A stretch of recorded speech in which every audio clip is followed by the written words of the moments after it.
Good morning. My name is John Herbst, and I run the Eurasia Center here at the Atlantic Council.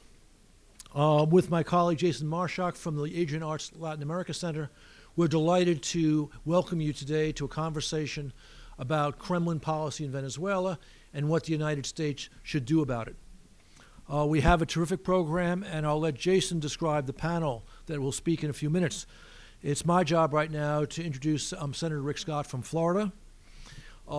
Senator Scott, a new member of the Senate, a two-term governor of Florida, has established himself already in the last 7 months as a major American voice on U.S. policy towards Venezuela.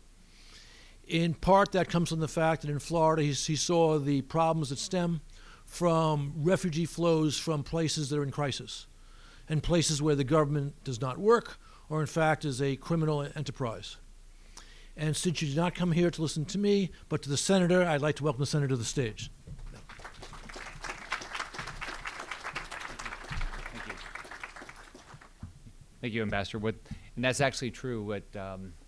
If you look at Florida and you just look over the last 60 years, what's happened is as the countries in South America and Central America have, as they have problems, you know, we've had so many wonderful individuals that have moved to Florida, and they've built our whole economy. The biggest influx would have been the Cubans, but we have Venezuelans, we've had Colombians, we have Haitians, and we're the best melting pot in the world. Today, Florida's probably 21.5 million people. We have we're down to about 60,000 people on unemployment. Everybody has a job. We just in the last 8 years while I was governor, we added 1.7 million jobs. And we're at a 47-year low in our crime rate. So this is, I believe, Florida is the best melting pot in the world. And everything that happens in Latin America impacts our state. Our biggest trading partners are in Latin America, and it's about 20% of our population is Spanish-speaking, and primarily from Central and South America, some from Mexico, but primarily from Central and South America. So it's wonderful to be here today. I want to thank the Atlantic Council for hosting this event. This is an absolutely important topic. I wish every American understood what's going on in Venezuela. If every American understood what's going on in Venezuela today, then we would even be doing more things to make sure Maduro step aside. The crisis in Venezuela is clearly a crisis that's happening in our hemisphere, and it will impact America. It's a crisis that threatens the safety and security of our allies in Latin America and eventually the United States of America.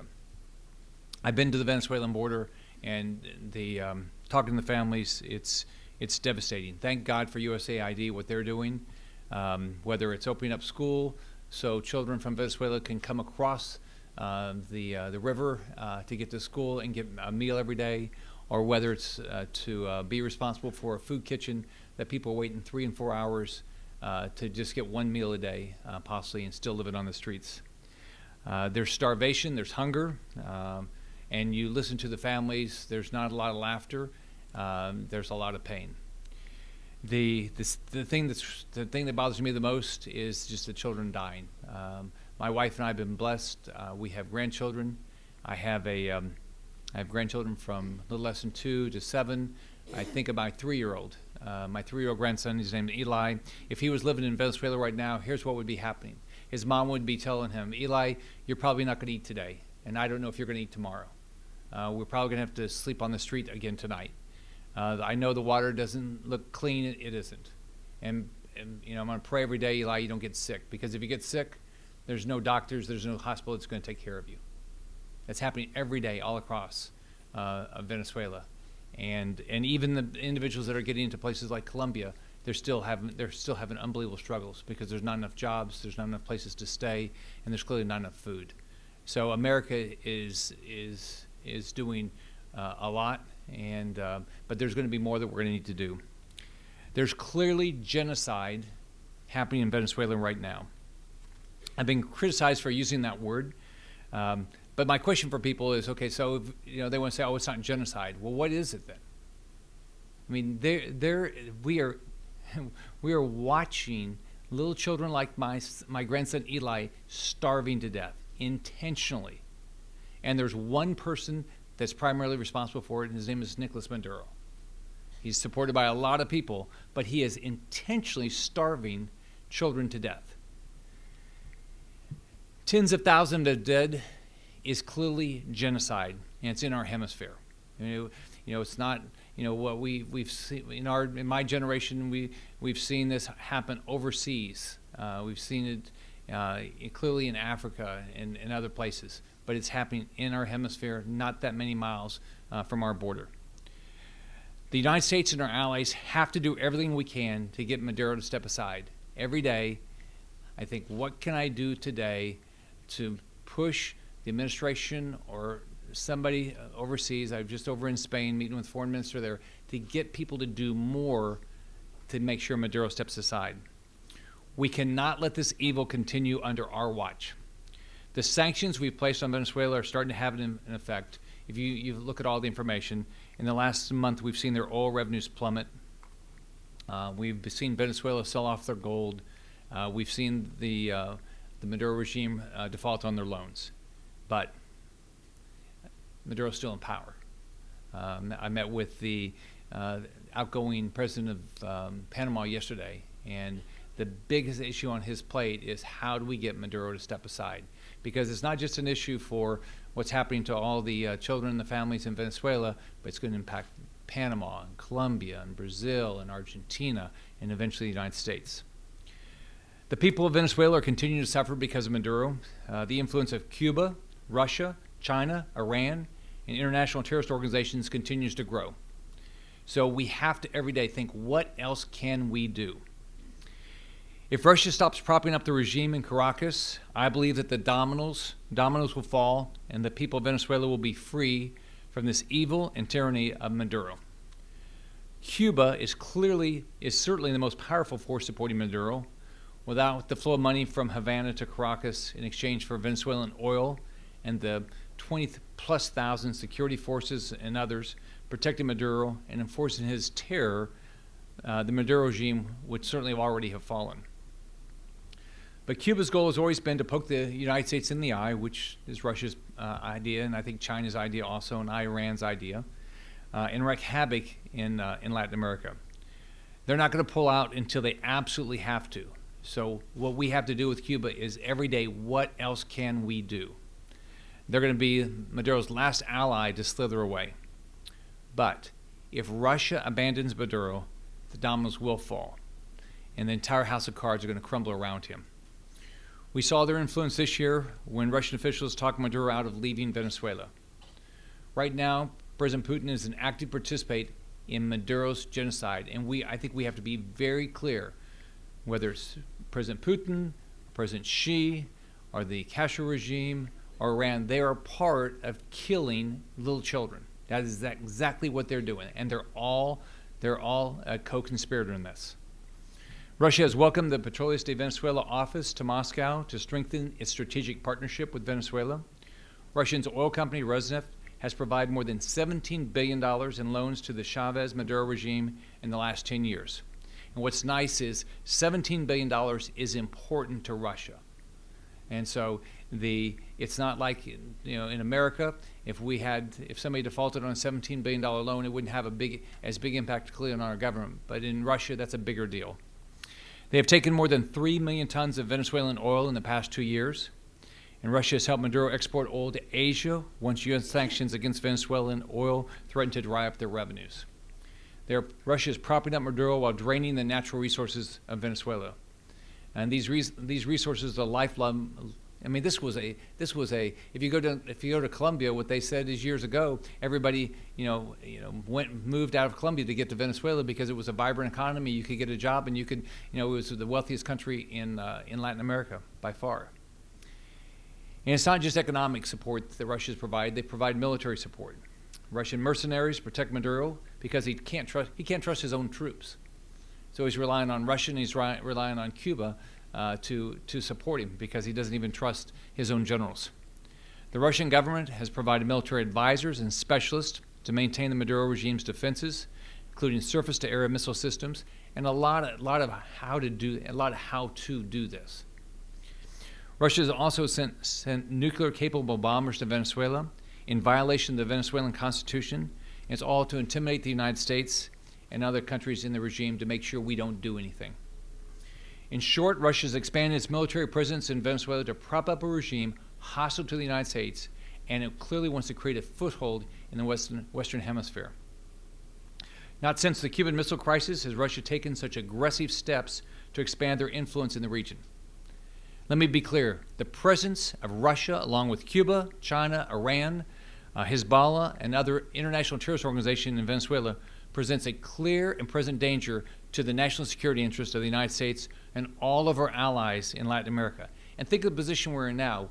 We have great support in Brazil. We have great support in Argentina. We have great support in Colombia and in Panama and other areas. And so this is clearly an effort to make sure that that doesn't continue. And this is and by the way, if you think about that, this is our chance to continue to promote democracy and freedom in Latin America.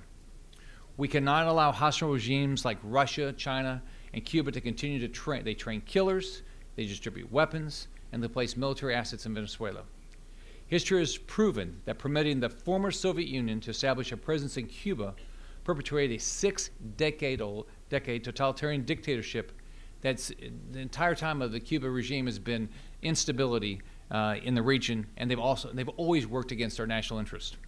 But if you stop and think about it, it's not just what's in the interest of the United States. Think about the interest of these families. Think about your family starving to death in Venezuela. That's what's going on. I mean, we always are supposed to act in what's in the best interest of the United States. But what you have to think about every day is these poor little children that are dying. And you talk to these families down there, and their entire livelihood has been taken away from them. All this prosperity just is gone because of Maduro. Recent reports have revealed that Russia is already moving assets out of Venezuela and pulling back its economic relationship with the Maduro regime. That's everything you're hearing, all right? But you always have to remember that all of our information is never perfect. So that's welcome news. But every day we have to keep the pressure on. Russia has to know that their continued support of the thug killing his own citizens and denying basic human rights, causing to question their position on the world stage. I think we have to do everything we can to make sure that everybody understands that Maduro is a pariah. He is a pariah, and he needs to step aside. And anybody that's supporting him is part of this. If Russia wants to be a serious geopolitical player, they need to continue their withdrawal from Venezuela. The quicker, the better. If we dry up the support coming to Venezuela from Russia, China, Cuba, and Iran, he will have no choice but to step aside and let freedom and democracy reign once again. And the most important thing about that is to give every individual the freedom that we enjoy in this country and is enjoyed in other places around the world. But most importantly, we will prevent a Syria in our own hemisphere. We simply cannot allow our adversaries in Russia, China, Iran, and Cuba to gain a foothold, because what's going to happen is all the problems we watch to happen in Syria will happen close to our border. And that will impact all of our allies in Latin America and eventually be close to our border. All options, including the use of American military assets, must remain on the table. We cannot take the possibility of using American military assets off the table. Sanctions are a part of the strategy, and we have to continue that path. But I tell people every day, if you have an idea, I will see if I can make it happen. I've worked hard to build a relationship with the Trump administration. I am traveling. I've been to South America. I've been to Europe to meet with leaders there, to do whatever. To think about what is the next thing we can do to make sure that Maduro steps aside. So my goal is to not let evil triumph in Venezuela. It'll be a failure of leadership with disastrous long-term consequences for the United States and our allies and for the world. Russia must take heed. The United States is committed to protecting our national security and preserving the freedoms and democratic government that the people of Venezuela deserve, and they clearly deserve it. We're going to remember who's with us, and we're going to remember who's not with us. I believe that we need to stand with the patriots of Venezuela. It's a tough time right now in Venezuela, but there are a lot of patriots, and you look at somebody like Juan Guaido, the risk he took to stand up and say, I will lead this effort. And he takes that risk, and his family takes that risk every day. So I think it's very important that Americans, that we fight for liberty and peace and democracy worldwide. But what I think about every day is I have a grandson, Eli. I want all the Elis in the world to have the same opportunity my grandson has in this country. Thank you very much for the opportunity to be here.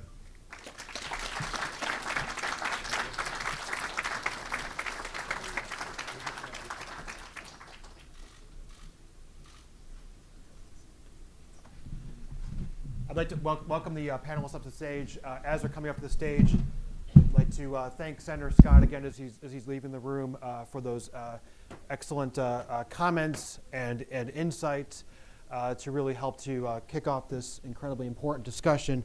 I'm Jason Marzak, the director of the Adrienne Arsht Latin America Center. And among other things, I'd also like to thank the Senator for his focus and his comments on the humanitarian crisis in Venezuela, the children who are suffering every day, and also his message, which I think is a critical one, of continued unrelenting support to see Maduro leave power from the international community's perspective.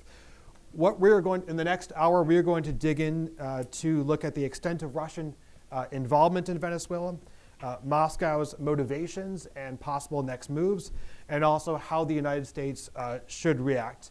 Also, feel free to get out your cell phones, but only to tweet about some of the excellent analysis coming from this event. And when you do so, please use the hashtag ACVenezuela to do that.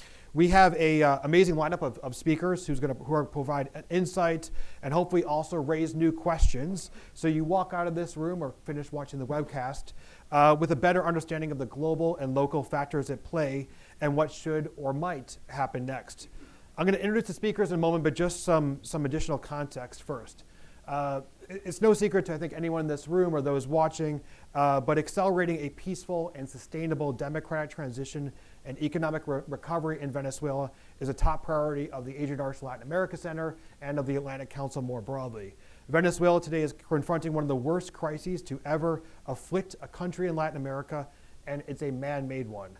The people suffer, as Senator Scott noted, they flee, because they are ruled by a kleptocratic dictator with a bureaucracy that's essentially just a criminal organization. This is fertile ground for countries like China, Cuba, Turkey, and of course Russia, which we'll talk about today. The Caracas-Moscow connection dates back to the early days of Hugo Chavez, with a shared desire to shape a more multipolar world, and of course it has provided fertile ground for Russian arms sales to Venezuela in the past. Today, we not only have Russian arms used by Venezuelan security forces, but we also have Russian technicians who provide assistance at key moments, whether in attempting to fix the power grid or developing a failed cryptocurrency to avoid sanctions. And even warplane deployments at low cost for Putin have provided Maduro with an important show of international backing for his domestic audience. And of course, Rosneft is also the most important player in keeping the energy sector afloat. For Russia, it's thus far a low-cost opportunity to plant the flag, foster instability near the United States, and have leverage over key energy resources at the same time. So what drives Russian support for Maduro? What is the role in the unfolding humanitarian, economic, political crisis? And also, how can the United States counter Russian involvement in Venezuela? So that's what we're going to focus on in the next hour, and I'm sure that we'll have a lively and provocative discussion. I will first start by briefly introducing the speakers. We were going to invite 5 more speakers, but we just couldn't get the stage big enough given how much interest there is in this topic. First, to my immediate left is Evelyn Farkas. Evelyn is a former Deputy Assistant Secretary of Defense for Russia, Ukraine, and Eurasia, and is also a resident senior fellow at the German Marshall Fund. Evelyn brings a wealth of national security expertise. Evelyn, welcome. Next to Adrienne is Konstantin von Erget. Konstantin is a Russian journalist and political commentator, and also a columnist at Deutsche Welle. He has joined us, flew in from Lithuania last night. Your plane was delayed a few hours, so thank you so much for joining us, Konstantin. Pinch me hard. I'll pinch you hard. Next to Konstantin is Francisco Malnati. He's the fellow in Latin American energy policy and director of the Latin America Initiative at Rice University's Baker Institute for Public Policy. He's also the founding director of the Center for Energy and the Environment at IESA in Caracas. Francisco, you flew in as well, but from Houston, so not as much of a flight as from Lithuania. Next to Francisco is Ambassador Paula Dobryansky. She's a senior fellow at the Belfer Center for Science and International Affairs at Harvard's Kennedy School of Government, also a former Undersecretary of State for Global Affairs, serving from 2001 to 2009. Importantly, also an Atlantic Council board member. Paula, great you could join us. And next to Paula is Mark Simakovsky. Mark is a non-resident senior fellow in our Eurasia Center, and among other things has served as a Europe/NATO Chief of Staff in the Office of the Secretary of Defense for Policy. Thanks, Mark, for joining us. And to round out the panel is Ambassador John Herbst. John directs our Eurasia Center. He's also previously served as ambassador to Ukraine and Uzbekistan. We're going to start by discussing global Russia before looking at its interest in Venezuela, U.S. red lines, and then discuss future scenarios. Paul, I'm going to start with you. Let's put Russia's larger ambitions into perspective first, before drilling down on Venezuela specifically. To understand Russian influence in Venezuela, I think it's important we understand Russia's strategic goals in a global context. What do you see as some of those goals for Russia today? Okay. First, congratulations to you, Jason, and to you, John. This is a first where these two centers here at the Atlantic Council have come together. So I just wanted to put that forward and just congratulate you. Thank you for doing that. Very timely. Let me put forward 4 key points about Russia's strategic goals. The first one, in my opinion, is the dominant and primary one, and which undergirds all of Russia's actions. And that is the driving principle of Russia's actions is fundamentally to marginalize, if not eradicate, U.S. power internationally. It looks for opportunities to minimize, to marginalize, and as I said, to eradicate U.S. power. That's a driving principle. The administration's national security document, in fact, highlights the fact that there is this strategic competition. Secondly, I would put forth and highlight when Putin spoke in Munich in 2007. It was in that speech at the Security Conference that he stated that Russia does not support the values and the institutions that had been in place and had been supporting peace, stability, security post-World War II. This is also noteworthy because he has used, and Moscow has used, opportunities to really put forward that these values are not our values, and these institutions do not represent the institutions of all across the globe.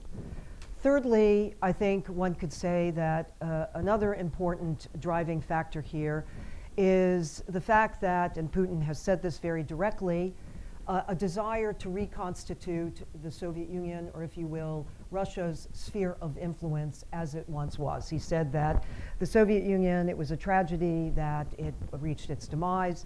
So another factor here is looking at that expansion of sphere of influence, but it's also combined with that the importance of Russia being an international actor, a global actor, a visible actor, as we have seen in many cases across the globe where Russia has engaged itself, whether it's Iran, whether it's Syria, no less in its own neighborhood, Ukraine.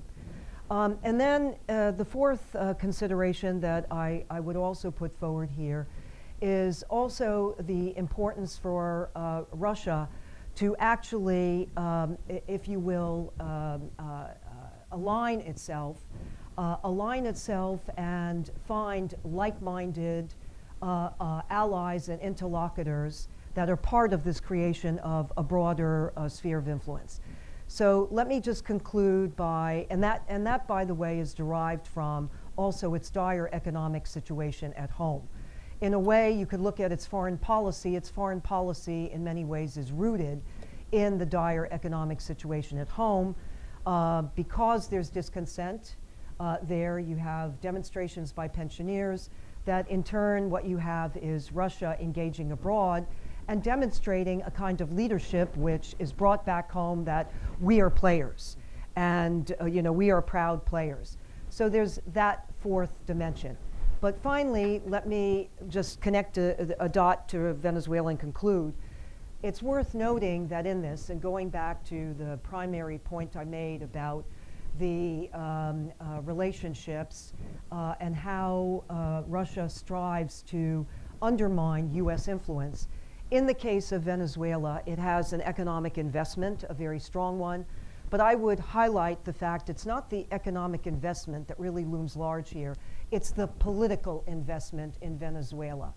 That political investment, the geographic proximity to the United States, the fact that also you have, when Putin gave his speech in 2007, it was Chavez who came forward, by the way, and said, we support what you've said about these values, we support what you've said about these institutions, this does not represent us. So there was a political alignment. And also it's worth noting, Chavez himself also said when Putin expressed his discontent that there was the demise of the Soviet Union, by the way, Chavez actually himself has said that Russia should have reconstitute what formerly was the Soviet Union. So let me turn to you, John. Paul mentioned four motivations from the Russian perspective, and I think it's as well important to note your point, Paul, about the dire economic situation that Putin faces back home and the political wins. John, what else would you add to this on Russia's global goals and how this situation factors into Russia's other ambitions? Paul provided the right framework for understanding Moscow's policy. But one more thing that you need to throw into the account, well, actually two more things, is one, Putin has established a concept that he doesn't want to see authoritarians falling to people rising in the streets. So, in that sense, he didn't like what happened with the so-called colored revolutions close to his borders in Georgia, in Ukraine, and for that matter in Serbia, in Kyrgyzstan. He was worried about the Arab Spring in the same fashion. So he looks at Venezuela also through that optic. So that's point one. Point two, Putin is very much a gambler who takes advantage of opportunities that arise. He thinks so far his intervention in Venezuela has been successful because the United States was at least playing publicly with the idea of and somehow using military force in Venezuela to tip the scales a few months ago. So he immediately played his card, sending ships, sending planes, and sending Wagner mercenaries to push back against that. And he probably feels he helped persuade Washington to step back from this. Having said all that, so right now he sees Venezuela as a winner. But assuming that Maduro is really on the way out, and I spent a fair amount of my career looking at fragile and failed states, and I think that's probably a safe assessment, Putin will not have the wherewithal and the political capital to prevent that from happening, at which point this becomes a liability for him.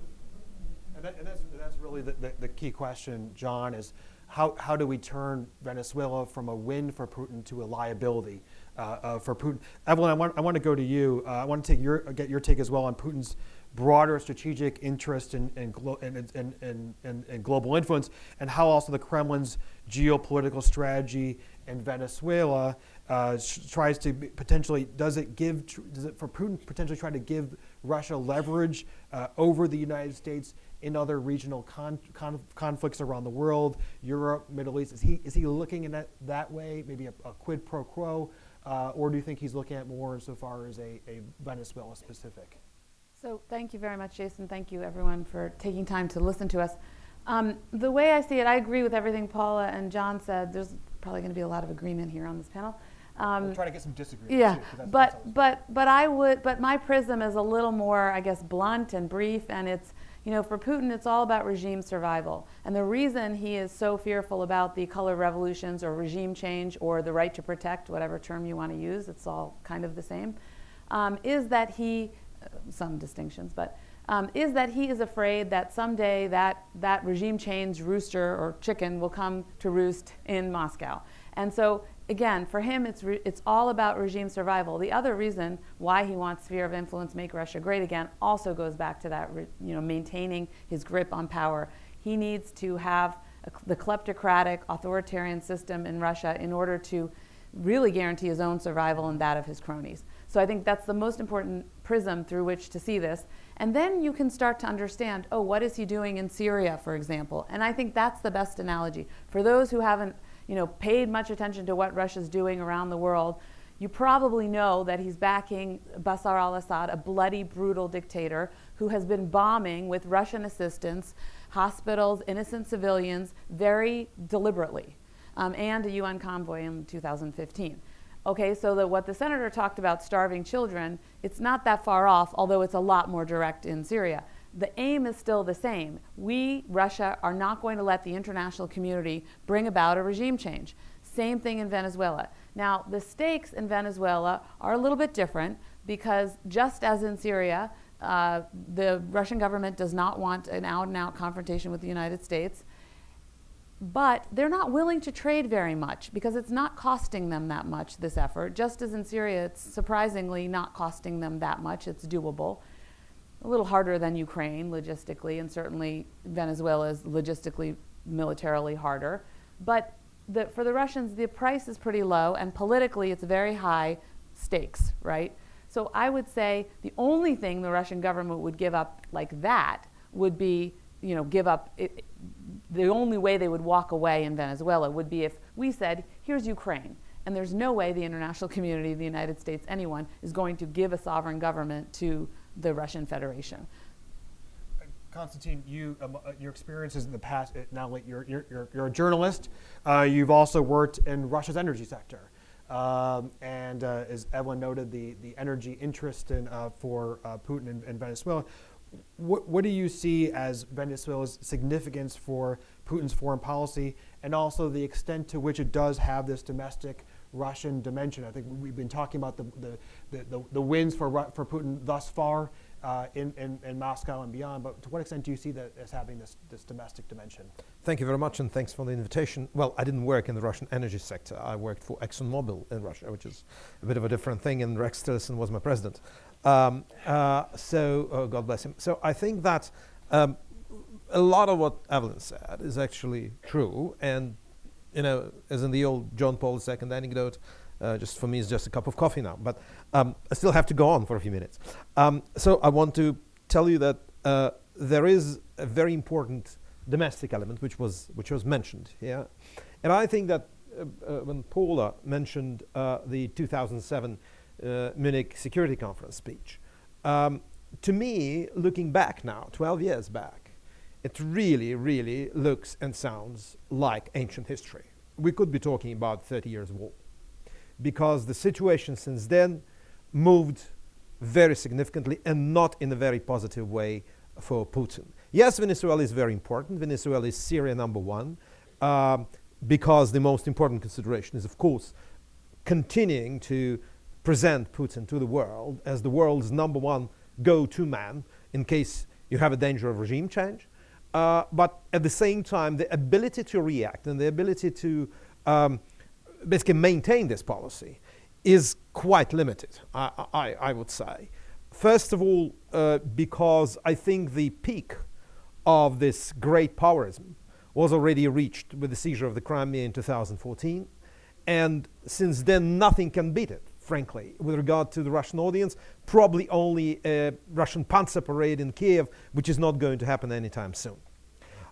Number two, the Crimean, so-called Crimean factor, i.e. this patriotic, nationalistic, whatever you call it, imperialistic upswing in public opinion, which carried Putin very, very strongly in 2014, 15, and 16, is now on a huge vein.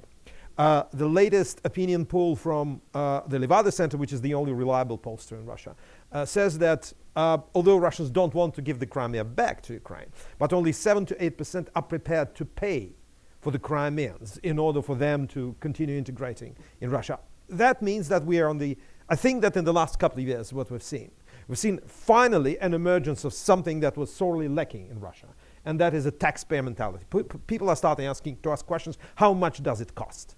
And another Levada poll in May has shown significant decrease in support for this expansive foreign policy. People are asking, why do we have to help Bashar al-Assad if we have, collapsing kindergartens in Omsk? So, on purely economic data, what we've seen, real disposable incomes falling for 5 years, year on year, without interruption.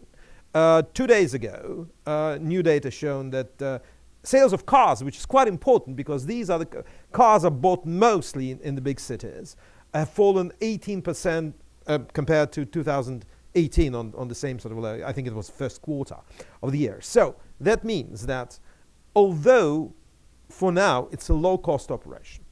But there are limits to what Putin can do in Venezuela. Yes, Rosneft is important because it's not only just a Russian company. It's one of Putin's personal purses. But at the same time, I can't even compare it to Syria because Syria is relatively close and logistically easy to, relatively easy again to deal with because you have two bases, you have real serious presence on the ground. Venezuela is quite far away. And it's where American logistics even are better than the Russian logistics.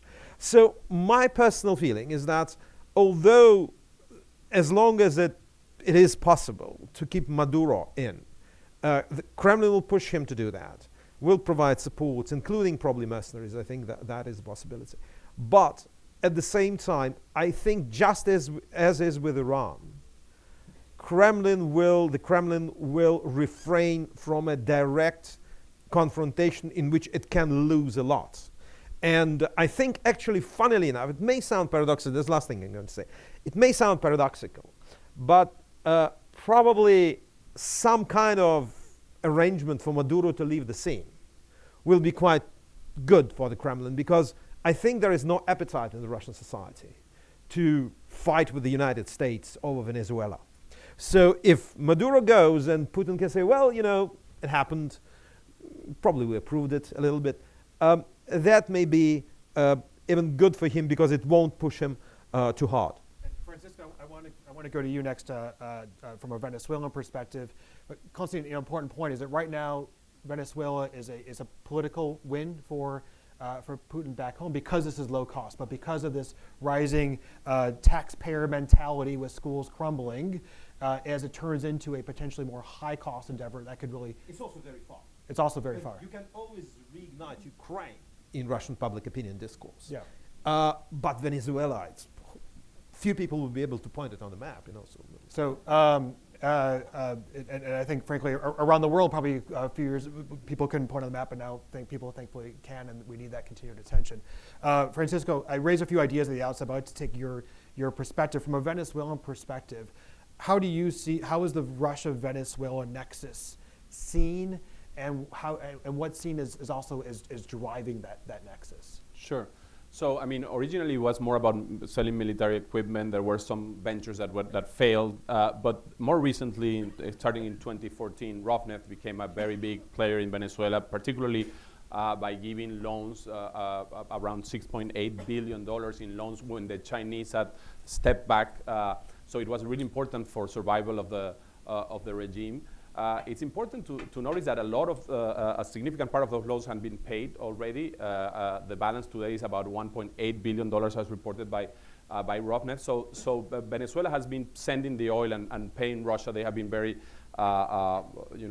strict with that. They also have a collateral of CITGO shares for some of the remaining loans. In addition, Russia got very attractive oil and gas real estate in Venezuela, even though production capacity itself right now is not that big. Even they are among the three largest players in Venezuela. But the most important thing is the amount of potential reserves that they have assigned to them, and that's something that actually could be beneficial in the case of a successful transition in which the Venezuelan oil sector recovers. Russia stands, or Rosneft stands to make a profit from that. Having said that, the current situation of Venezuela in terms of the collapse of the oil sector has benefited Russia and all the other oil producers. I mean, if you look at OPEC plus Russia, they haven't had to cut oil production. It's Venezuela and Iran are the sources of the reduction in production.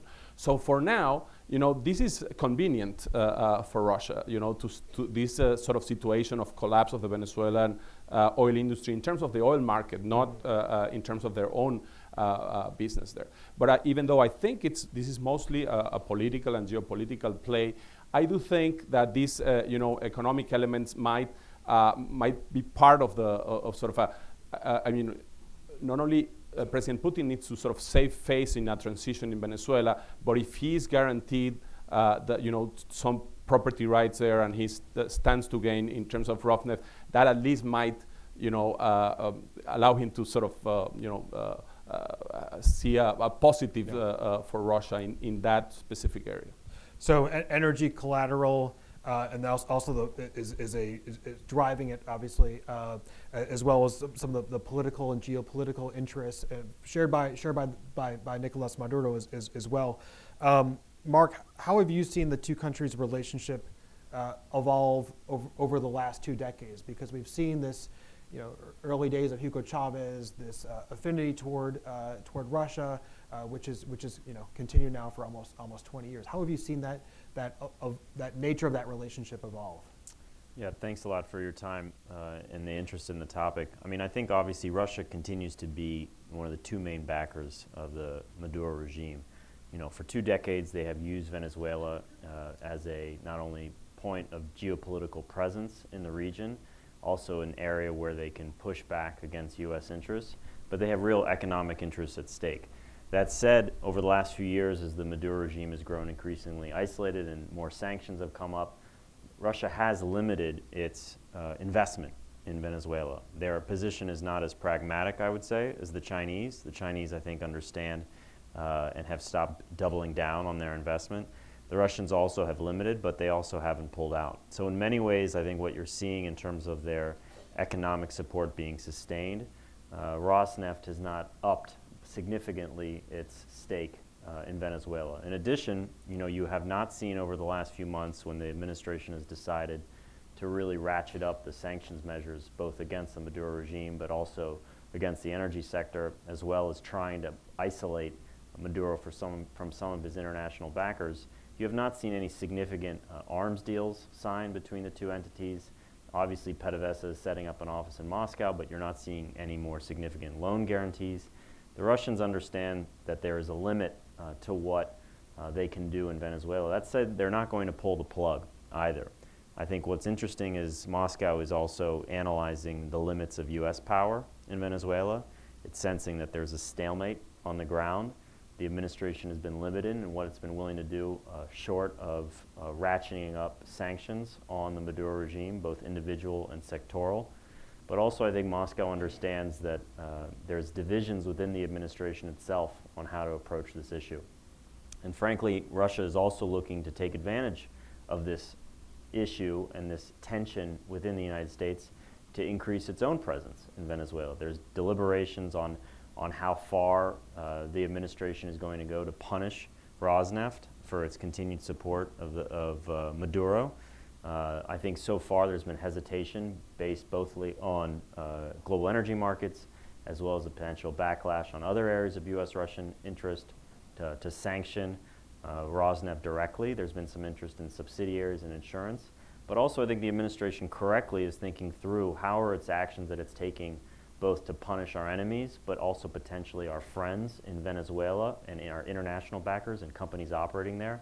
How will that impact Russian influence? Will it increase Russian influence and make it more difficult in day one scenarios where the United States has to support a transition and hopefully Venezuela can produce its own oil to pay for some of that transition? Does actions against certain entities make it more difficult to do that? I think that's something that's very important, something that's looked at right now by the administration. Thanks, Mark, and I want to focus for a moment on Ukraine before going back to, we're going to skip back and forth across the pond a couple times here. But John, the Eurasia Center here does incredible work on Ukraine. To what extent does Ukraine play into Russia's Venezuela motives, and also do you think Moscow might see Venezuela as being an eventual bargaining chip with regard to Ukraine? There's no question that some in the Russian think tank community, which of course reflects Kremlin sensibilities, were toying with the idea over the last 3 months that somehow Moscow and Washington would make a grand deal where we give Putin Ukraine and he gives us Venezuela. And there was some speculation on this even in the Western media before Secretary of State Pompeo went to Russia last month. But the administration made clear, I think, certainly during that visit, if not before, that this was not in the cards. And again, I could point to various Russian think tankers who said this. I'm unaware of any Russian officials who actually have said it. But this is pie in the sky thinking in Moscow. I think Evelyn made this point. We're not going to give up Ukraine for Venezuela. That'd be a very bad deal. We don't need to make it. Putin will lose in both places, and our policy can just make that happen a little bit faster if it's smart. And Evelyn, John brought you in the conversation here. You served as Deputy Assistant Secretary from 2012, 2015. It was a period when we saw Russian intervention in Eastern Europe to, frankly, an extent unseen since the Cold War, especially with Ukraine in 2014.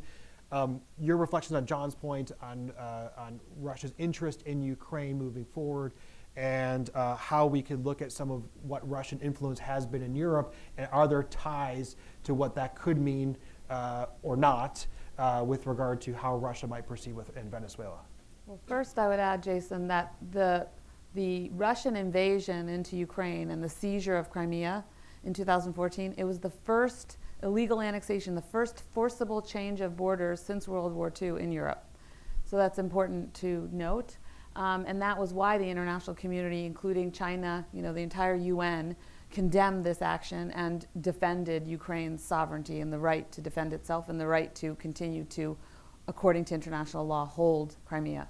And of course, then Ukraine started another fight in another part of eastern Ukraine, in the Donbas region, and that's an ongoing war. I think it's important to note that, because the other portion of all of this, while we talked about Russia wanting a sphere of influence, is also that it's no longer a status quo power. It's really charging hard against the international order. In terms of what this means for Venezuela, again, I would just agree there's no trade-off. The one thing I would add, because I agree with everything that's been said, but I'm afraid if you listen to Konstantin, you might think, well, those Russians, they're getting poorer by the day, and the reality is that Putin remains dangerous. Declining powers, of course, are very dangerous. He's an opportunist, I think that was mentioned, and a risk taker. And if he sees that the United States is weak, which he does right now, he sees our president as weak, our country as weak. He does not see that we have the political resolve to take care of this problem in Venezuela quickly. He will potentially take advantage. I think the stalemate, actually, he's fine with the stalemate. And that's why we actually need to put pressure on. We need to take control of time. In the old days, we could go to the UN, and even if we weren't going to win, we would still make a case there. And I would say we still have to make a case there, and we have to have some threat of legitimate action by a certain time, if the international community, including Russia, China, et cetera, doesn't fall in line with a negotiated regime, transition to a new election. So I think you need to put pressure on the Kremlin in order for the Kremlin to capitulate, because otherwise the Kremlin will continue with stalemate and potentially take advantage of perceived weakness on the side of the United States. I'll give you a moment to respond. Three Russian popular wisdoms. First and foremost of all, number one, is that the sun for the Kremlin rises and sets in Washington, D.C., in this town. Number two, everything in Russian foreign policy can be geared up to Ukraine since 2014. Pretty much everything.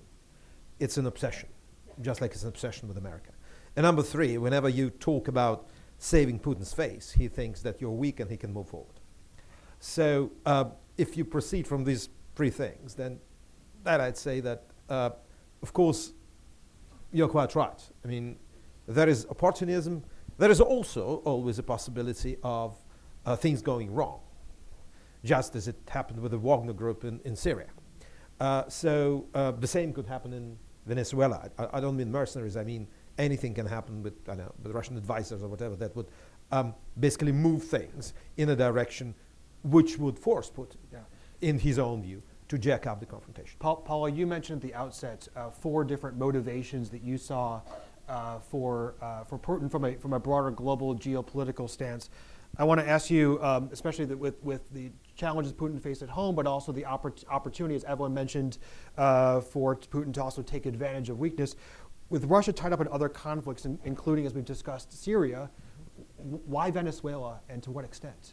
Well, first of all, and significantly, Russia has a very strong economic and commercial investment in Venezuela, as Senator Scott highlighted, in fact, it's been since 2005, Russia has invested $17 billion in Venezuela. So it's economically tied. But as I pointed out, I wouldn't highlight only that, and also you mentioned, I think, the Rosneft, the $6.5 billion in the oil industry, but I would highlight really the political tie. That's what I think is really driving Russia's interest. It's been mentioned up here that this is low cost. What Russia has put in, and meaning in this particular stage, has been, if you will, low cost, moving aside its economic investment over the years. But it's the political tie, which is really important in terms of, again, its motivation. Venezuela is geographically located close to the United States. It's in our sphere. Russia has been successful certainly during the Chavez period and right up through this period, of forging a very close relationship. Maduro was the only Latin American leader who attended the 70th anniversary of Russia's celebration against Nazi Germany. Prime Minister of Antigua and Barbuda. All right, I think that might have been overlooked. In any event, the point just is here, it does matter. Syria is different in one sense because Syria, you have military assets. And Russia's interest certainly was and is in maintaining those military assets. I personally never saw that they were necessarily connected to the fate and the rise and the fall of Assad. However, if they could maintain Assad in order to maintain stability, to maintain their assets, certainly. Here, in this case, I think that the key issue is the political investment.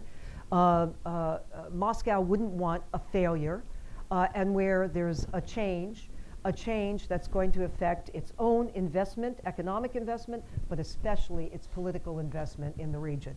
It's a very close ally. So Paula mentioned, Francisco, actually going from Paula's point on the fact that Moscow doesn't want a failed investment, especially a failed economic investment. Russia's economic investment have grown significantly in Venezuela, as you started to mention at the outset, with regard to CITGO.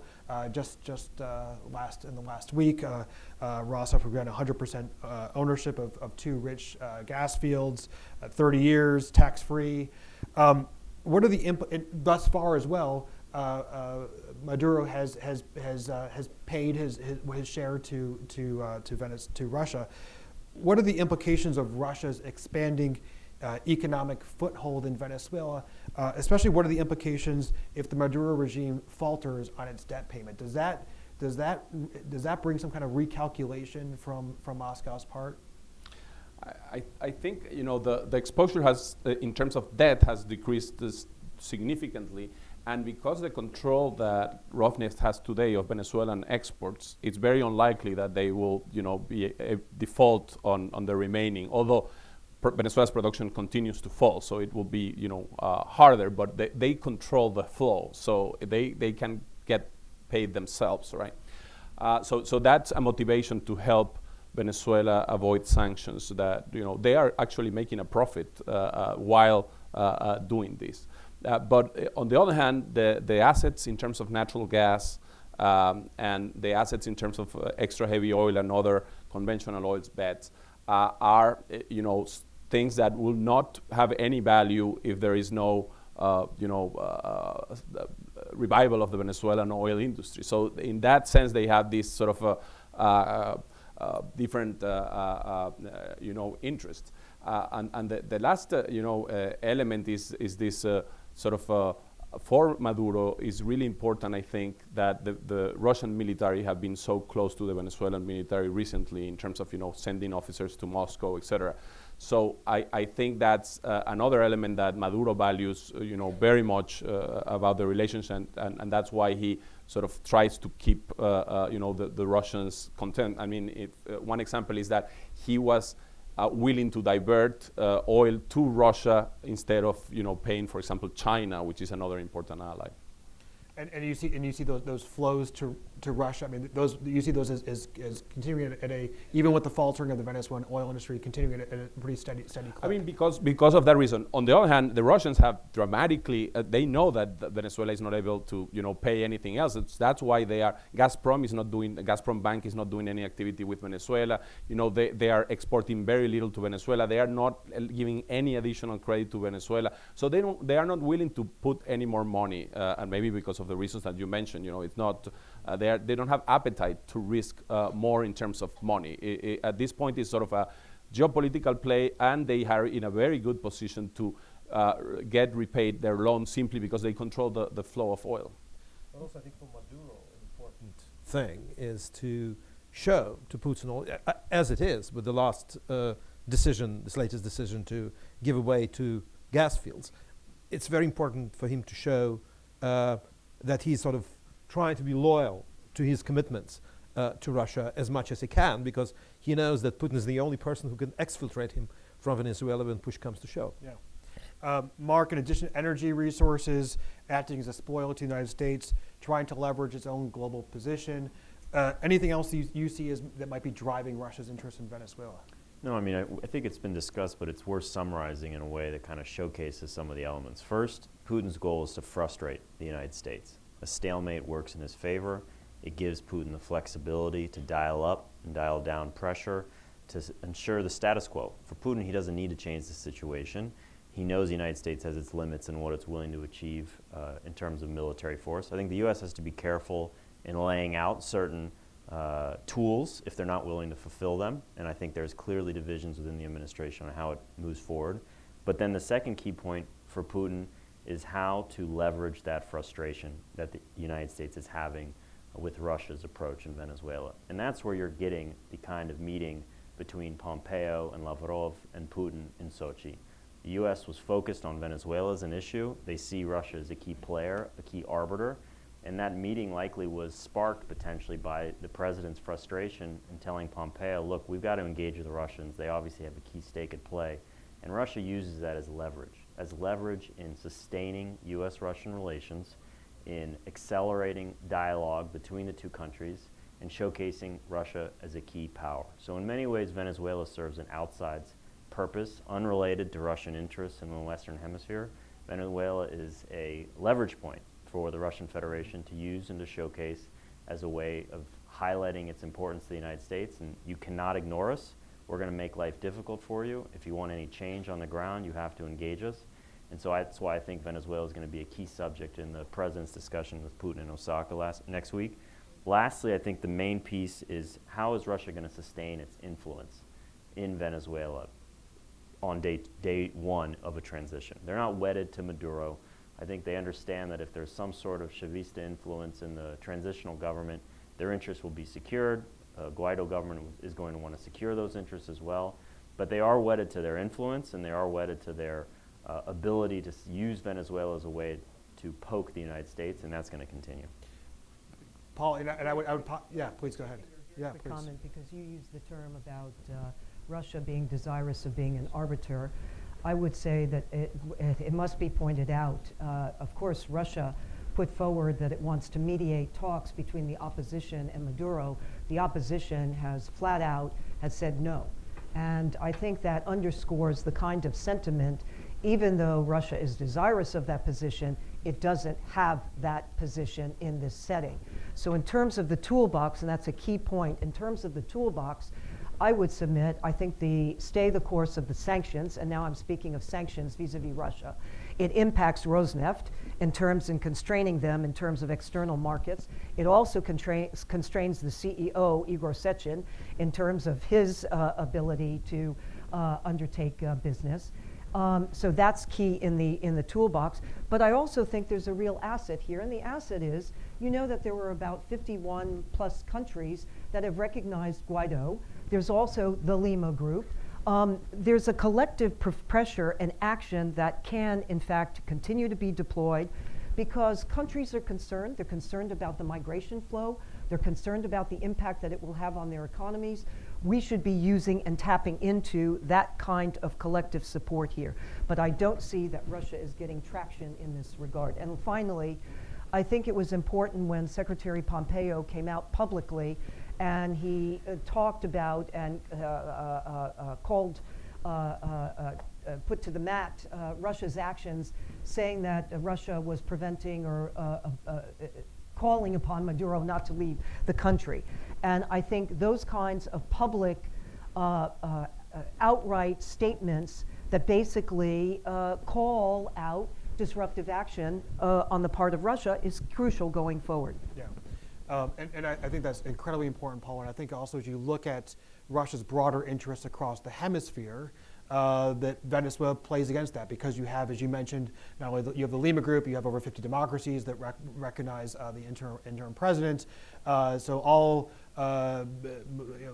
most all of Venezuela's regional regional countries see Russia's actions as not being helpful and as a real threat to Latin America overall.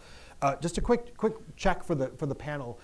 How concerned are you about how far Russia might go to defend its interests in Venezuela? Very concerned, somewhat concerned, not concerned, very, somewhat, not?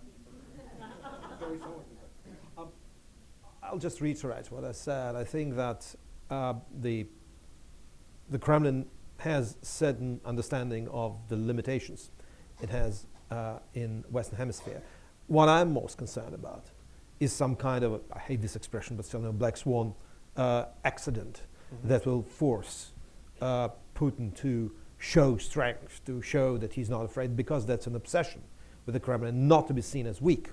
And that could lead to escalation and to a series of unpredictable events to which no one will be ready, including Putin. Well, that's very important, especially as Russia continues sending nuclear-capable bombers and other things to Venezuela. Yes. In the Western Hemisphere. I want to ask you, Evelyn. I want to change to looking at perspectives and actions looking forward. Your experience in advising U.S. policy to curb Russian intervention in other parts of the world, most notably in Ukraine. How would you advise the U.S. to address Russian influence in the Venezuelan crisis? So first of all, Jason, in my office we had 14 countries. Actually, Mark was a colleague. We had 14 countries and conventional arms control. One of those countries was Russia. Pretty much the other 13 were all affected by Russian intervention. It just wasn't military in all cases, though in many cases it was. So don't forget, Russia's still occupying about 20% of Georgia. They have a base in Armenia. They had access to Azerbaijan while I was working there. That was reduced, militarily at least. But there's Russian influence all over the region, including in the Balkans and of course all the interference that they're causing in Western European countries and North America. What does that mean for Venezuela? Again, I go back to the point where I have to emphasize again that if the U.S. doesn't have a policy, Russia will take the initiative, either because there'll be some kind of attack on the ground. I don't worry about nuclear bombers. I worry about more small-scale stuff on the ground where somehow Russians are ambushed or there's a mistake and then they have to take action. They feel they have to take action, as Konstantin said. That kind of miscalculation is dangerous. The other one, of course, again, is if we continue to just allow this stalemate to continue and the Russians perceive us as weak and Putin faces something internally, again, because it's all about his how he appears to his public and his maintaining of control internally, he could decide that it's a good idea to stage something in Venezuela. So that's the thing I worry about. I worry about that with Putin all over the world, because he could pop up in Afghanistan doing something. We don't know, but he does these things to keep the West off guard, and then again also to gain the attention and support of his people. John, on that point, what do you see? What would maximum pressure from Russia in support of Maduro look like? I think it's possible but unlikely that we could see some more dramatic Russian military deployment as a way to try to bluff the United States from using its forces against Maduro. But the reason why I think that's unlikely is because if we were to call his bluff, he'd have no choice but to back off. Having said that, we watched the Russians play chicken with us in Syria for well over a year. Everyone knows about how we delivered a sharp blow to Russian mercenaries in February of 18. But before that, they kind of pushed us back from points in Syria because we were unwilling to confront them. And Putin could hope that we might do that in Venezuela. But I suspect that the political calculus here would make that highly unlikely. Mark, important point. There's strong bipartisan support for a democratic transition in Venezuela, within the administration, on Capitol Hill, beyond. Is there a red line? Do you see a red line from the U.S. perspective with regard to Russian involvement in the Venezuela crisis? What would be a point in which there is this more forceful response from the U.S. insofar as some of the provocative actions that Russia might take, especially as John notes, playing chicken as they've done in other parts of the world? No, I think the administration's tried to lay it out, and by reinstituting the calls for the Monroe Doctrine, I think what they're saying is any significant insertion of Russian military, either by overt or covert means, into Venezuela will be seen as an encroachment on U.S. interests and U.S.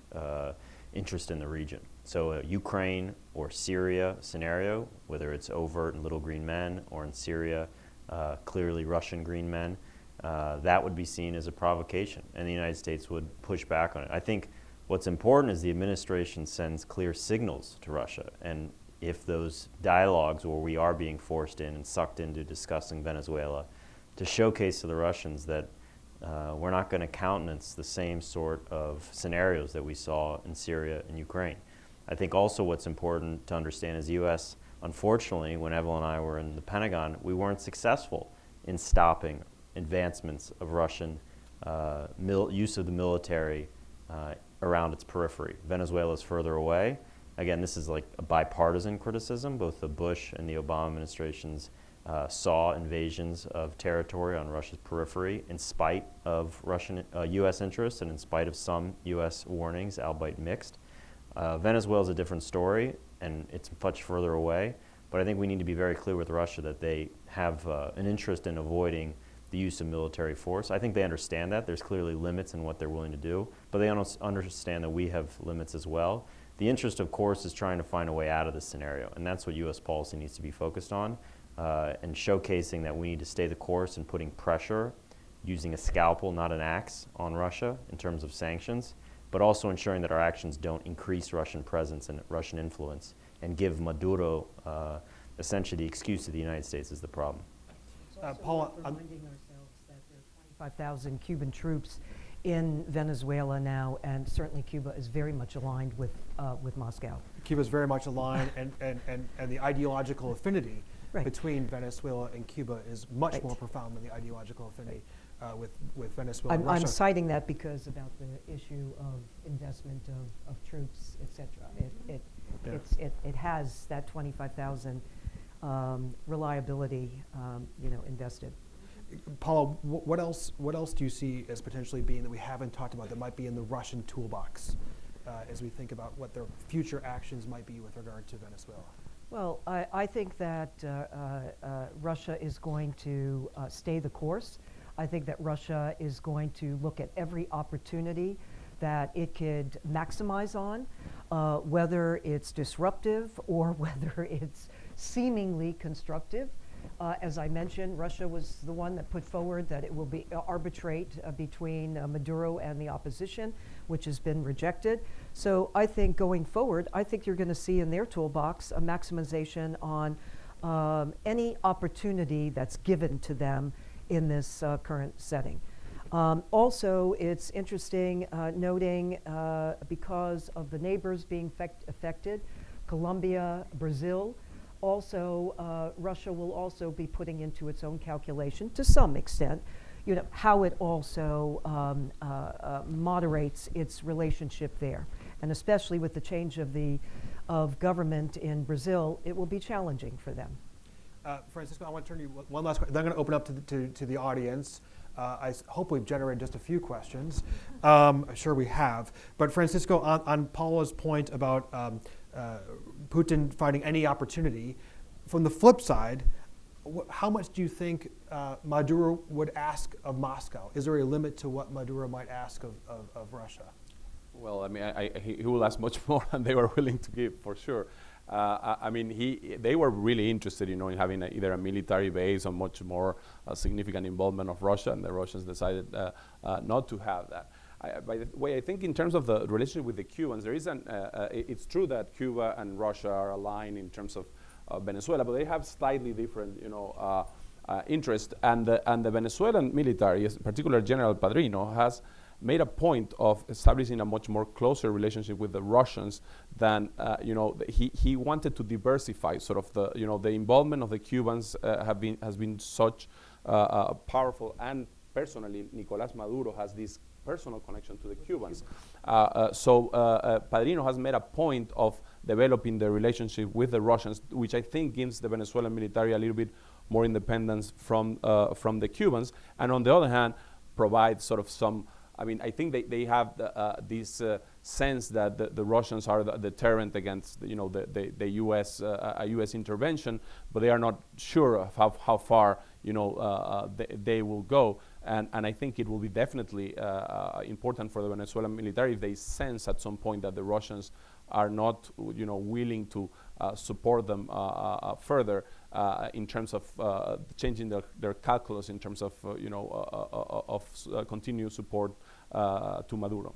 Well, independence from the Cubans, though, it's very difficult, given, as Paula said, as we all know, the incredible embedment of Cuban intelligence throughout the Venezuelan security apparatus. Sure. and their essential control of the military and their intelligence service they provide to the leadership at the top. Let me open up to, there's just a few questions I see, and microphones are circulating. And if we could go. Why don't we take three questions at the same time, and we'll respond to those. If you could just say your name and affiliation when the microphone comes over to you.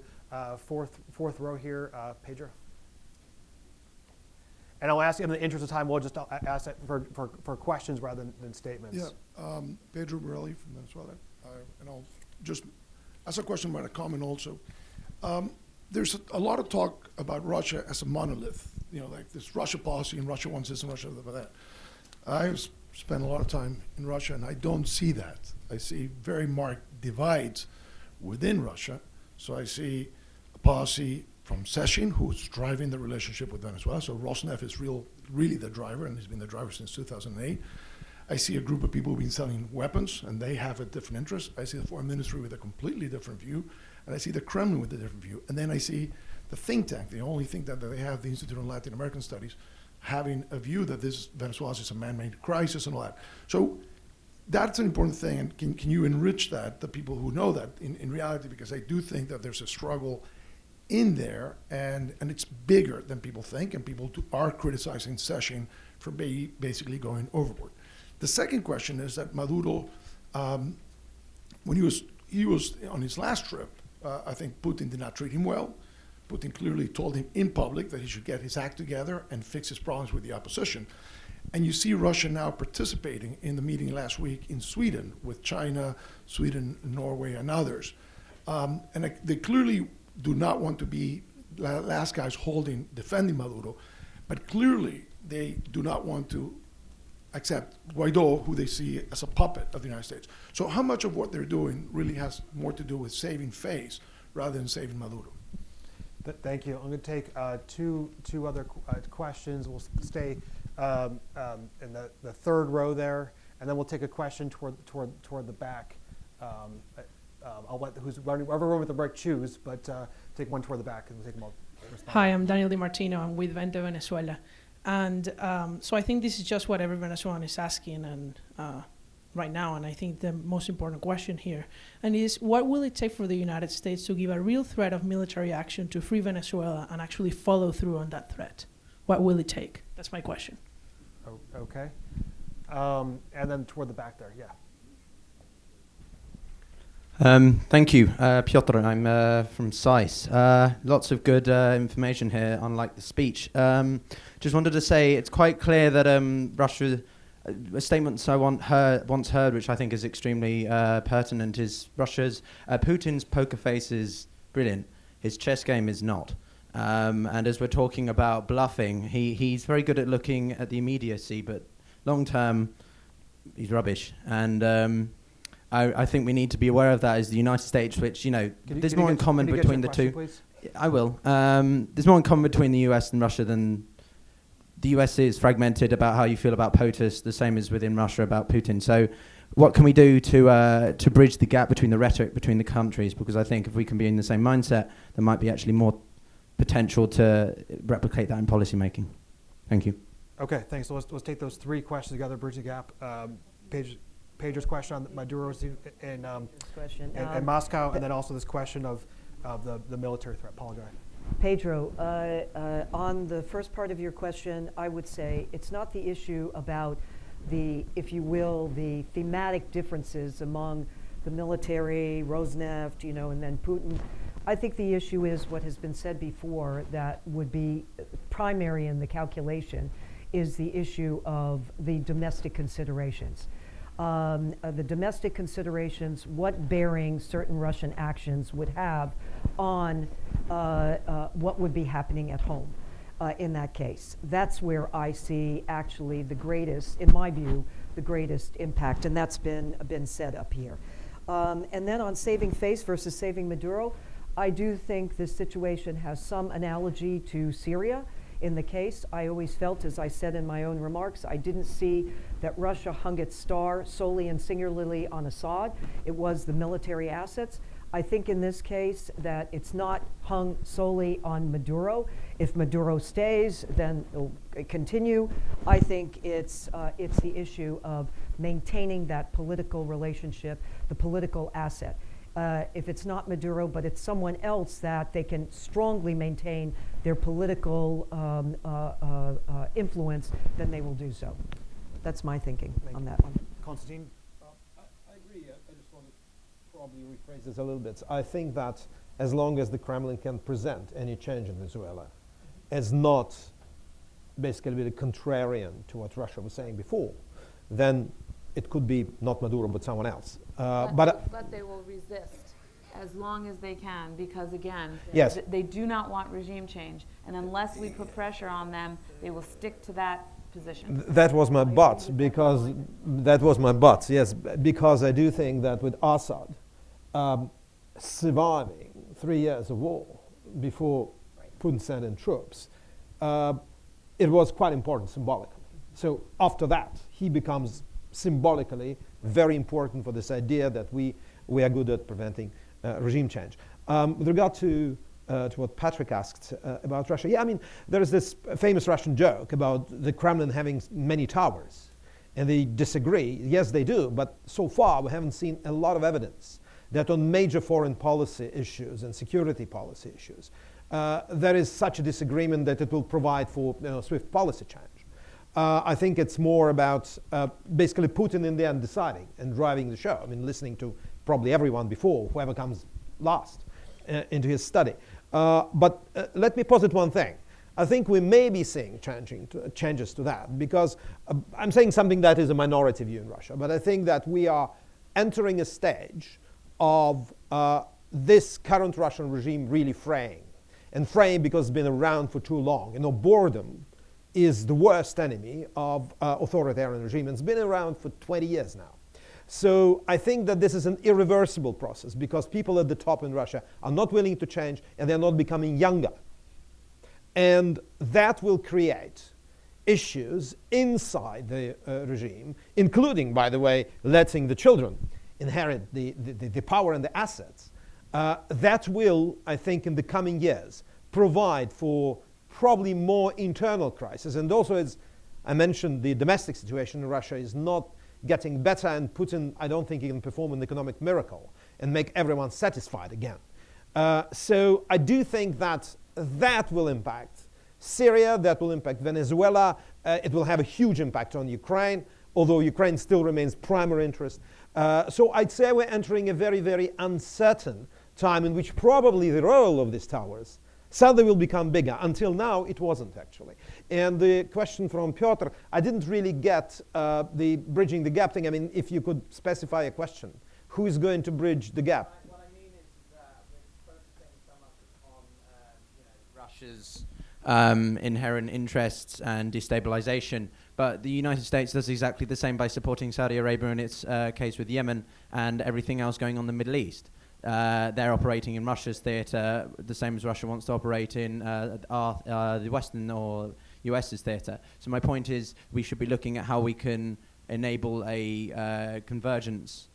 The United States needs to work harder to converge with Russia, doesn't it? I'm 55 years old, and I do remember whataboutism in its prime. Really, I don't see a big point in this question because I don't understand how you can bridge the gap if you approach it from this position. You're doing this and we're doing that. I mean, I do think that bridging the gap is more about real political interests and real interaction, to which I'm afraid the Kremlin is not ready yet. The only way bridging the gap is a euphemism here for sphere of influence, and that's not what we're about in the United States anymore. We're not telling other countries what their political system or economic system should be. We're giving them the right to choose, which is what's at stake in Ukraine and elsewhere. And certainly we would like to protect innocent people from brutal dictators. If I can answer the question about use of force or military intervention, they're different. I think with regard to a military intervention, we in the United States don't have a lot of public support for a military intervention in Venezuela, or anywhere else really for that matter at the moment. And we don't sense that the Venezuelan people or what we view as the legitimate Venezuelan leadership has an appetite for military intervention on the part of the United States.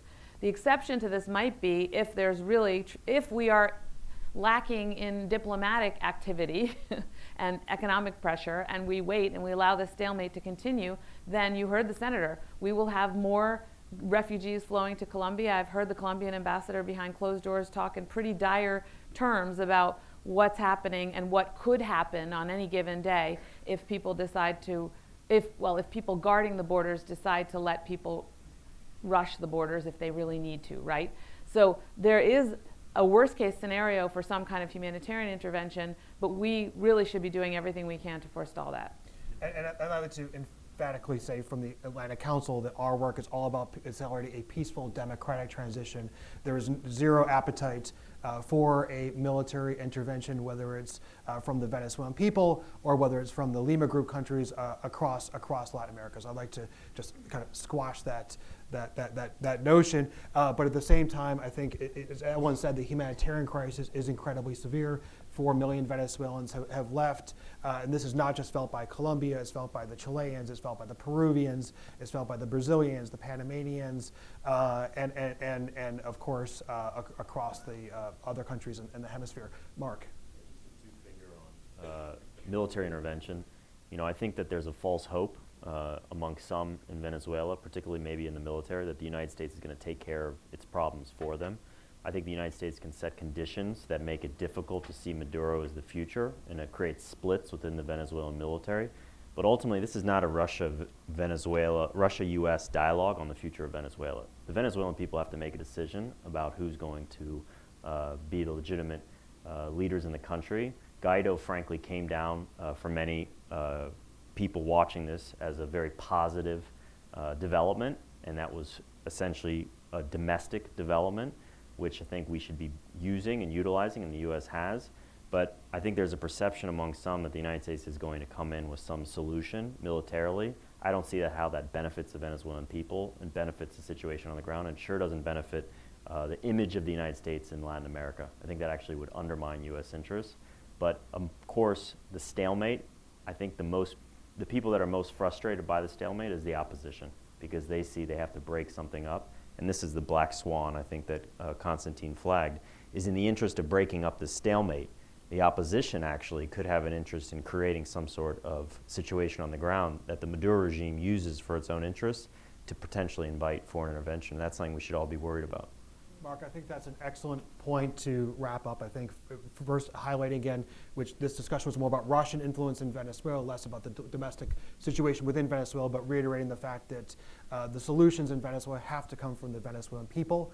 The solutions have to come from democratic forces within Venezuela, and the role of the international communities to help to facilitate that and take spoilers like Russia, like Cuba, like Turkey and China out of the game so that the solution can really be from the Venezuelan people themselves. I'd like to end by, first of all, thanking again Senator Scott for his opening comments. Thank you, this excellent panel. I'd also like to say that without the support of Adrienne Arsht, the founder of the center, none of this work would be possible, at least from my center's perspective. So thank you to her. Our board members who are here today, Boyd and Gray, Paula Stern, thank you very much for, and Stu Eisenstadt, thank you very much for joining us. And I'd also like to thank Diego Aria, who is the Venezuela lead from the Adrienne Arsht Latin America Center, for his excellent work. Domingo Sarduni, who put this event together, along with John, your fantastic team from the Eurasia Center, Leona Amash, and Michael Newton for their excellent work. Right, and I would like to thank Leonid Neslin for his support of the Eurasia program and specifically of this event. Thank you. Thank you very much, John.